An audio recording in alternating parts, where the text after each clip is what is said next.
this short video together to show you how easy it is to fold with the template patterns that I make and sell on Etsy and my website. So here I have the first page of a pattern. It's for the word family in a Bookman style of font, as you can see there. And looking at the pattern, you can start to see kind of where the F of family is formed. So on this page, we have a number of columns, and those are going to relate to each page in the book that we're going to fold. This line at the top underneath the numbers shows the highest point in your letter or in the pattern you're folding, and this lower line shows the lowest point that you'll be folding to, and then through the middle, to help you line things up, there's just a central line. So you use those lines to help you position your pattern within your book, and where you position or align your pattern is going to depend very much on the size of the book that you use.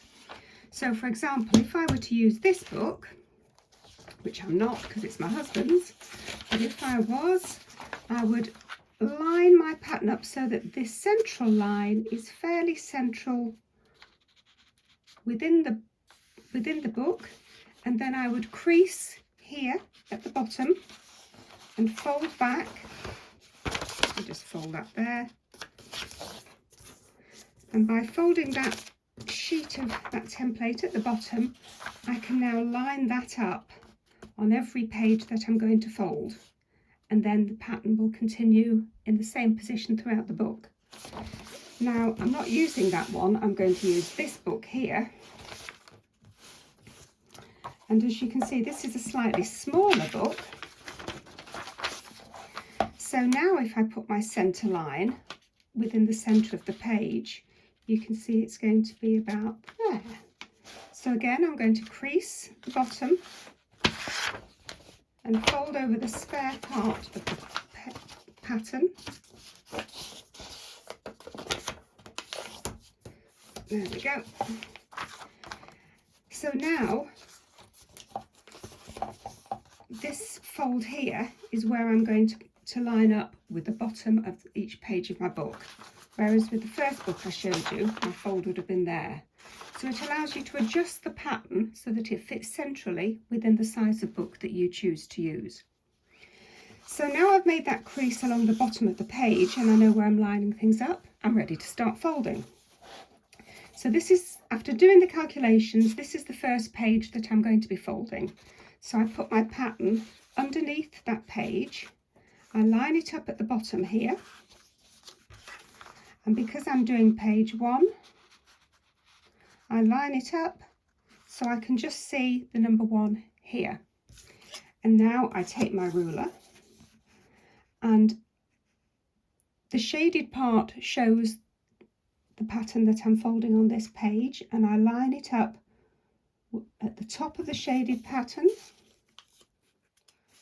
and I fold over, and then I line the bottom of my ruler up with the line at the bottom of the shaded pattern, and I fold that, and that's my first page done. Now this top part I was able to fold all the way down, so it was 90 degrees. Because of the size of the book and where we are, this lower fold I couldn't quite do that, and can you see it kind of doesn't quite fit in the middle, so I'm just going to fold that over. You just want to tuck that and get it out of the way. That is now the first page folded, so I'm going to tick 1 on my list so I remember where I am, move that out of the way, and now I'm going to do the second column. So exactly the same, I line it up so my crease that I've made lines up with the bottom of the book, but this time I'm going to line it up with column 2. Put my ruler at the top of the shaded area and fold. Put my ruler at the bottom line of the shaded area and fold. Now these two on this page, because of where the fold is, I can fold all the way back to 90 degrees. Make sure you press your creases nice and neat. That is now the second page done. And that's it. You just keep following the pattern all the way through. So I'm now going to do column 3, fold,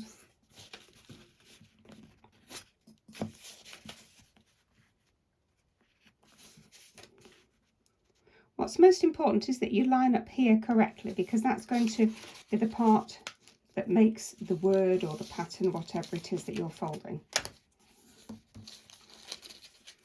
And I'm just going to tuck that bit back, and that's page 3 done.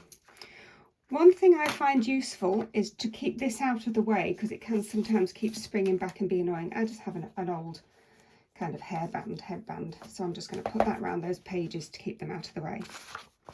Now I'm on column 4, and here we go again. Fold at the top of the shaded area, fold at the bottom of the shaded area, tick column 4, move on to the next one, slide my page underneath, make sure I line it up at the bottom, line up with column 5 now, fold at the top of the shaded area, fold at the bottom of the shaded area. And if I just do a few more pages, you'll probably start to see the letter F coming into shape. So that's column 5 I've done. Now let's do column 6.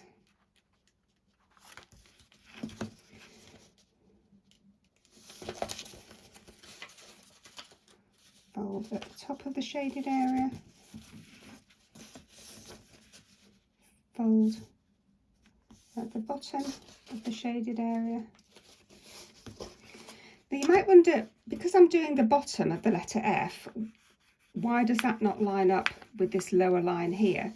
And that's because this is for the word family. So later on there's going to be a letter Y, which has the tail that comes down below the fold, below, you know, the line that you normally write on. And this space here, further on in the pattern, is where the tail of the Y will appear. That's column 6. So I'm going to tuck those out of the way. Now I'll just do, now we're kind of getting to the main stem of the letter F. So now I'm folding up there. And my lower fold is here, lining up with the bottom of the shaded area.